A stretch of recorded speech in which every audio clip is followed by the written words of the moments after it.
के अंदर बाप बन के घूमती है, उसको इंडिया ने ऑस्ट्रेलिया में जाके पूरा एक्सपोज कर दिया इन्होंने ऑस्ट्रेलिया के साथ के ऑस्ट्रेलिया को उनके घर में घुस के मारना, इट्स अ ह्यूज अचीवमेंट। पकड़ के घंटा बजा दिया, बात करा दिया कि वो कितनी बड़ी टीम बन चुके हैं, क्योंकि ये powerful performance, power house performance, batting, bowling, कप्तानी के पॉइंट ऑफ व्यू से, फील्डिंग के पॉइंट ऑफ व्यू से, तीनों शोबों में ऑस्ट्रेलिया को मात दी। मुबारक हो बहुत बहुत, इंडिया की टीम जीती और मैं उसका क्रेडिट नहीं लेना चाह रहा कि इंडिया की टीम जीती, उनको शिकस्त दे दी। आज इंडिया ने प्रूव कर दिया एक बड़ी टीम को हरा के और ऑस्ट्रेलिया को हरा के, और बदला जा रहे होते हैं तो आपको इस तरह की बड़ी टीमों को तो हराना पड़ता है, लेकिन ये जिस तरह की टीम नजर आ रही है इस टाइम, तो ये स्ट्रॉन्ग कैंडिडेट है इस टाइम सारों से। मार्जिन कंडीशन और दलेर बच्चा है भाई, दलेर प्लेयर है, उसको क्लैरिटी मिली हुई, उसको पता है कि मेरा रोल क्या है, उसको पता है। जैसे पहला बॉल वो खेला है, मैं कहता हूँ कि वहीं पे उसने ड्रेसिंग रूम का ना माहौल गर्म कर दिया। बैट्समैन आने वाले ऐसे उनका दिल बड़ा हो गया होगा जैसे पहला बॉल खेला। उसके बाद मुझे ऐसा लगता है कि अर्शदीप सिंह शीशे के सामने खड़ा होकर सोचता होगा, भाई मेरा कसूर क्या है, मैंने किया क्या है। अर्शदीप ने 100 से ज्यादा विकेटें ली हुई हैं T20 में, कौन सोच सकता था कि वो बाहर हो जाएगा। अगर इस तरह की चीजें चलती रही इन एंड आउट, तो क्या वर्ल्ड कप में भी ऐसा ही होने जा रहा है? भाई हमें क्रिकेट का कुछ पता है या ये नहीं पता, ये तो मुझे नहीं पता, हर किसी का अपना अपना नजरिया होता है। लेकिन शायद जो हम सिलेक्शन ब्लंडर को हाईलाइट कर रहे थे इंडियन टीम के अंदर, Harshit Rana over Arshdeep Singh not playing his best format, वो शायद आज साबित हो गया कि देर आयत दुरुस्त आयत। इंडिया का मैच आपने देख लिया है, अगर off to a great start, you know that कि आपको हिंदुस्तान ठीक ठाक मारेगा। रीजन वाई, बिकॉज एक तो उनके बैट्समैन नेवर एंडिंग स्टोरी है, बॉलर्स उनके पूरे हैं, और आपको पता है इन डेप्थ बैटिंग एनालिसिस किया जाए इंडियन बैटिंग का, तो I think India is the far stronger side. बात वो दुनिया की टॉप की T20 रैंकिंग की टीम है। अब इसका मतलब ये नहीं है कि इंडिया की टीम किसी से मैच नहीं हारेगी, ये बिल्कुल मतलब नहीं है। जिस दिन इंडिया का दिन बुरा होगा, इंडिया मैच हार जाएगा। तो उसको आपको मैचेस सारे खिलाने पड़ेंगे, उसको आप ऐसे नहीं बिठा सकते। वो खेलते सिर्फ T20 है, T20 तो वो खेलता है, तो उसको तब भी ना आप खिलाओ तो फिर क्या फायदा। तब भी अगर ना आप उसको खिलाओगे तो फिर कोई फायदा ही नहीं है। तो रिंकू सिंह को मैं समझता हूँ कि रिंकू सिंह कह रहे हो, अर्शदीप सिंह को आपको हर मैच लाजमी खिलाना चाहिए। वो आपका मेन फ्रंट लाइन समझता हूँ कि बॉलर है, और उसके बगैर मजा नहीं है। इंडियन अवाम ने भी, इंडियन सेलेक्टर्स ने भी, इंडियन कोचेस स्पेशली गौतम ने भी देख लिया कि नए लड़के जो आ रहे हैं ना, उनका खेलने का स्टाइल डिफरेंट है बनिस्बत सीनियर के। माना वो 50 ओवर की क्रिकेट होती है, 50 ओवर की क्रिकेट में थोड़ा सा पहले सेट होना पड़ता है, हर चीज को देखना पड़ता है, लेकिन इन बच्चों ने अब ज्यादा फर्क नहीं डाल दिया, मतलब बता दिया अब ज्यादा फर्क नहीं है। 186 रन बोर्ड पे डाल दिए ऑस्ट्रेलिया ने। देखने में और सुनने में तो 186 वाकई काफी ज्यादा लगता है कि यार 186 रन बोर्ड पे डाल दिए, लेकिन आपने जैसे अभी एंड पे कमेंटेटर्स का भी सुना होगा, even Australian commentators they were saying that on this pitch 186 chasable. देखिए आप उनका प्रोफेशनलिज्म देखिए, आप उनकी फिटनेस देखिए, आप उनकी मेंटल टफनेस देखिए, आप उनके हाई स्किल लेवल देखिए, आप उनकी गेम अवेयरनेस देखिए, आप उनकी ये जो बच्चों को गाइड करना होता है, बच्चों को ग्रूम करना होता है, आप वो देखिए, आप उनकी मैच्योरिटी देखिए। ये माइंडसेट है, क्योंकि वो टीम कभी उस एटीट्यूड या उस ईगो में हुए ही नहीं कि यार हम सबसे बड़ी टीम है, यार हम तो नंबर 1 है। वो ये बात नहीं करते, वो हमेशा जीरो से शुरू करते हैं, वो हमेशा बिल्कुल डाउन होकर शुरू करते हैं, और वो हमेशा उस लेवल से शुरू करते हैं कि जिस लेवल से उनको देखो, जब आप हवाओं में उड़ोगे ना बेटा, आप जमीन पे गिरोगे, ये सीधी सी बात है। देर हो गई लेकिन फाइनली दुरुस्त आ गए, क्योंकि अभी बहुत टाइम है सीरीज के अंदर। आज तीसरा T20 है, पहला वॉश आउट हुआ पड़ा है, दूसरा इंडिया MCG में हारा। आज होबार्ट में इंडिया ने पहले बॉलिंग भी की, वैसे तो बैटिंग ही कर रहा था, लेकिन काफी बेहतर बैटिंग सरफेस है।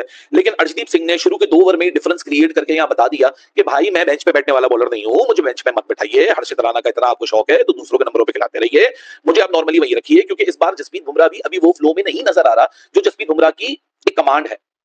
अब आप मल्टीपल फैक्टर्स हैं, वर्कलोड है, फटीग है, आउट ऑफ फॉर्म है, but Jasprit Bumrah is not Bumrahing. जिस तरह बुमराह को हम सब जानते हैं, वो बुमराह की वाली आपको आउटपुट नहीं दिख रही है। तो इन सर्कमस्टांसेस में अर्शदीप का होना बहुत इंपॉर्टेंट हो जाता है। हालांकि मैं समझ रहा था कि अर्शदीप के लिए बेंच पे बैठे रहना, फिर बेंच से उठकर आ जाना और फौरन फिर परफॉर्मेंस दे देना, यार इतना आसान नहीं होता जितना आपके कानों को या आपकी आंखों को दिखता है। आपको लगेगा भाई बॉलर है, क्या हुआ, बेंच पे बैठा हुआ था, फौरन आएगा मैदान में और बॉलिंग करेगा और रोबोट की तरह विकेट लेना शुरू कर देगा। नहीं दोस्तों, ऐसा नहीं होता। आपको जब बेंच पे आप बैठे होते हो, आप भली कितने ही कमाल हो, कितने ही धमाल हो, आपको जब मैदान में आते हो, आप बॉलिंग करते हो, वो 8-10 कदम भाग के अपना रनअप लेते हो, सो आपकी जिस्म गर्म होता है, रिदम में आते आते टाइम लगता है। लेकिन वेल डन और अर्शदीप सिंह, यार टाइम ही नहीं लगा रिदम में आने में, शुरू में ही इसने डैमेज क्रिएट कर दिया। क्योंकि सोचो अगर ट्रेविस हेड का या शुरू में डैमेज क्रिएट ना करता, तो वो जो टिम डेविड की आज बैटिंग आई है और टिम डेविड को कोई और मिल जाता अपने साथ, तो ये स्कोर 187 से भी ऊपर होता। तो अर्शदीप सिंह आया, अर्शदीप सिंह ने आके विकेट्स निकाली। हाँ, उसने एंड के जो ओवर्स किए उसके अंदर उसको मार भी बड़ी पड़ी है, बहुत मार पड़ी है, क्योंकि वो यॉर्कर की तरफ जा रहा था, यॉर्कर नहीं लग रहा था, लो फुल टॉस आ रही थी और लो फुल टॉस के ऊपर मार्कस स्टोनेस ने रख के मारा। लेकिन स्टिल मैं ये समझता हूँ कि वो आपका मेन बॉलर है। उसने नए बॉल से आते साथ ही ऊपर को आउट किया ना, ये चीज मैटर करती है। उसने नए बॉल से आते साथ ही ट्रेविस हेड को आउट किया, आउटस्टैंडिंग किस्म का कैच पकड़ा सूर्य कुमार यादव ने, वो वाला लंबा काफी गया था वो बॉल। फिर उसने जैसे कहते हैं ना आपके जॉश इंग्लिश को आउट किया था, या कोई और था, इंग्लिश था मेरे ख्याल से, उसको भी आउट किया। फिर स्टोनस को भी आउट करके चला गया। तो मेन आपका बॉलर है। फिर आपने दुबे ने भी आपकी विकेट निकाल ली, दुबे ने भी आज आते साथ ही विकेट निकाल ली। दुबे की अगर जहां तक बात की जाए तो दुबे को आपको अंदाजा हो गया क्योंकि पाकिस्तान नहीं थी, पाकिस्तान होती तो दुबे के अगेंस्ट रन भी ना करती। ये थी ऑस्ट्रेलिया, 3 ओवर के अंदर उसको पड़ा ना रन 14 की इकोनॉमी से, ये थी ऑस्ट्रेलिया। तो ऑस्ट्रेलिया तो छोड़ता नहीं होता। तो ये चीज बड़ी मैं समझता हूँ कि जबरदस्त किस्म की रही है। फिर मैं समझता हूँ कि इस मैच के अंदर जो सबसे बेस्ट मोमेंट था वो टिम डेविड का वो छक्का था। देखो टिम डेविड के साथ पिछले मैच के अंदर ना वरुण चक्रवर्ती और इसका मुकाबला चल गया था। वरुण चक्रवर्ती ने इसके लिए फील्ड सेट की थी, उसके बाद ये अनफॉर्चुनेटली आउट हो गया था। आज जो था ना वो एक अलग 20 मूड के अंदर था। आप ये देखो कि मैथ्यू शॉर्ट ओपनर है, मैथ्यू शॉर्ट ओपनर है या वन डाउन पे खेलता है। वो मैथ्यू शॉर्ट इंडिया के सामने जो सीरीज है उसके अंदर नंबर 7 के ऊपर बैटिंग करने आ रहा है। उस मैथ्यू शॉर्ट से ऊपर आता है Josh Inglis, Tim David, Mitchell Owen, Marcus Stoinis, फिर आता है आपका ये कौन, ये आपका जिसे कहते हैं मैथ्यू शॉर्ट। तो इससे आप अंदाजा लगाएं कि मैथ्यू जो शॉर्ट है वो अच्छा खासा बल्लेबाज, ऑस्ट्रेलिया नंबर 7 पे उससे बैटिंग करवा रहा है। तो इनका कुछ नहीं किया जा सकता, कुछ भी इनका जिसे कहते हैं ना हो नहीं सकता। तो एक्चुअली शुरू में जो ऊपर से विकेट ले ली ना उसकी बड़ी हेल्प मिलती है। हालांकि टिम डेविड ने आगे बहुत अच्छी बारी खेली है, स्टोइनिस ही वाज गुड, वो बहुत लाजवाब बारी वो खेल के गया, लेकिन फिर भी चूंकि जल्दी से जो ऊपर से विकेट गिर जाए ना वो आपकी टीम को काफी फायदा पहुंचा देती है, और वो काम इंडिया ने किया है। वो ऊपर से उन्होंने विकेट ले ली, डेंजरस है ट्रेविस हेड, हमें पता है कितना डेंजरस खेलता है वो, उसका विकेट क्रूशियल था। साथ में फिर मिच मार्श का 14 गेंदों पे 11, तो शुरू में काफी फंसे फसाए रन आए, और 7 गेंदों पे 1 जॉश इंग्लिश। तो ये आप देखिए कि शुरू में काफी कंट्रोल में काम रखा हुआ है। 14 गेंदों पे 11 इस तरह का नहीं खेलता ये मिच मार्श, रन तेज करता है, और ये जॉस इंग्लिश 7 गेंदों पे 1। तो शुरू में काफी रन जो है निचोड़ के रखे हुए थे, कंजूसी से रन दिए हैं और आउट भी किए। और उसमें जाहिर है कि Arshdeep is amazing, he is a wicket taker Arshdeep. I don't know क्यों उसको पिछले मैच में बाहर बिठाया था, समझ में तो नहीं आती बात कि उसको क्यों ये बीच में बिठा देते हैं। हालांकि इतनी अच्छी वो परफॉर्मेंस दिखाता है, उसकी विकेट भी सबसे ज्यादा होगी इंडिया की तरफ से खेलते हुए। T20 आई में उसने विकेट भी इतनी लाजवाब, बेहतरीन, शानदार उसने विकेट ली हुई है, तो उसको क्यों ये बाहर बिठा देते हैं। सो ही वाज अमेजिंग, उसने कमाल किया।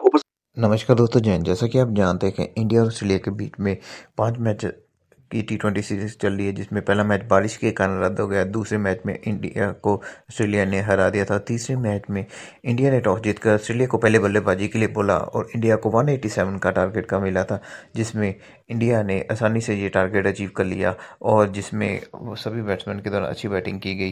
अभिषेक के जल्दी आउट होने के बाद सूर्या ने भी अच्छी बैटिंग की। दोस्तों ये मैच इंडिया आसानी से जीत गया, जिसके बाद पाकिस्तान मीडिया के आपने रिएक्शन देख ही लिए हैं। जैसे दोस्तों अगर आपको वीडियो अच्छी लगी तो रिक्वेस्ट है आपको चैनल को सब्सक्राइब कीजिए, वीडियो को लाइक कीजिए, शेयर कीजिए। थैंक यू सो मच, धन्यवाद आपका वीडियो देखने के लिए।